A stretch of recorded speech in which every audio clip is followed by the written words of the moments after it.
আসসালামু আলাইকুম viewers, London মালা বয়েসের পক্ষ থেকে আপনাদের সবাইকে স্বাগত জানাচ্ছি। এখনকার যে সংবাদটি সেটি হচ্ছে যুক্তরাজ্যে বাংলাদেশ থেকে পালিয়ে আসা সাবেক ৪ মন্ত্রীকে একসাথে দেখে বিস্মিত হয়েছেন অনেকেই এবং এটি নিয়ে সোশ্যাল মিডিয়া বেশ আলোচনা সমালোচনার সৃষ্টি হয়েছে।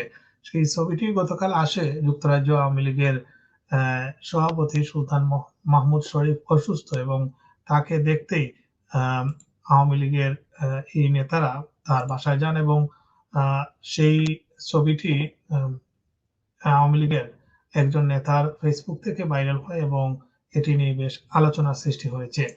আ সেটি হচ্ছে যে যুক্তরাজ্যে একসাথে আওয়ামী লীগ আমলের পলাতক সাবেক ৪ মন্ত্রীকে দেখে এখানকার প্রবাসীরা সহ বিএনপি যারা আছেন তারাও বিস্মিত হয়েছেন। বিশেষ করে বিএনপি কিছুদিন আগে তারা বেশ জোরে সোরে প্রচারণা চালিয়েছিল যে যেখানেই আওয়ামী লীগের মন্ত্রী এমপিদের দেখা যাবে সেখানে তাদেরকে প্রতিহত করা হবে। এই ঘোষণার মধ্যেই যুক্তরাজ্যে আওয়ামী লীগ আ আ তাদের সাবেক ৪ আ মন্ত্রীকে নিয়ে এসেছে।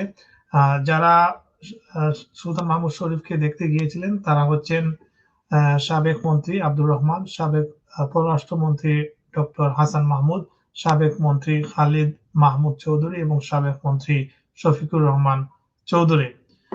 এর আগে আরেকটি আ নিউজ এসেছিল সেটি হচ্ছে যে সেট আ সেটি হচ্ছে হাসান মাহমুদ।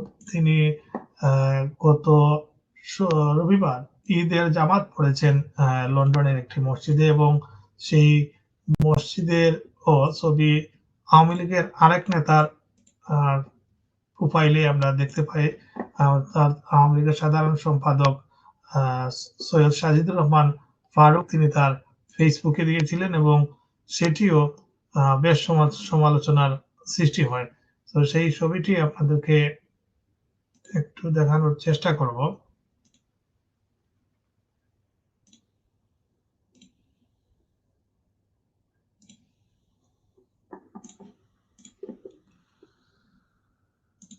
জি ভিউয়ার্স, এই হচ্ছে আ সেই নিউজ সেটি স্থানীয় একটি পত্রিকায়ও প্রকাশিত হয়েছে এবং নিউজে যেটি বলা হয়েছে যে আ আওয়ামী লীগের যুগ্ম সাধারণ সম্পাদক সাবেক পররাষ্ট্রমন্ত্রী হাসান মাহমুদ লন্ডনে ঈদের জামাতে দেখা গেছে। রোববার স্থানীয় আ সময় লন্ডনের গ্যাংস হিল এলাকার আল কালাম মসজিদে ঈদের নামাজ আদায় করেন তিনি এবং এই ছবিটি আপলোড করেন সৈয়দ সাজিদুর রহমান ফারুক।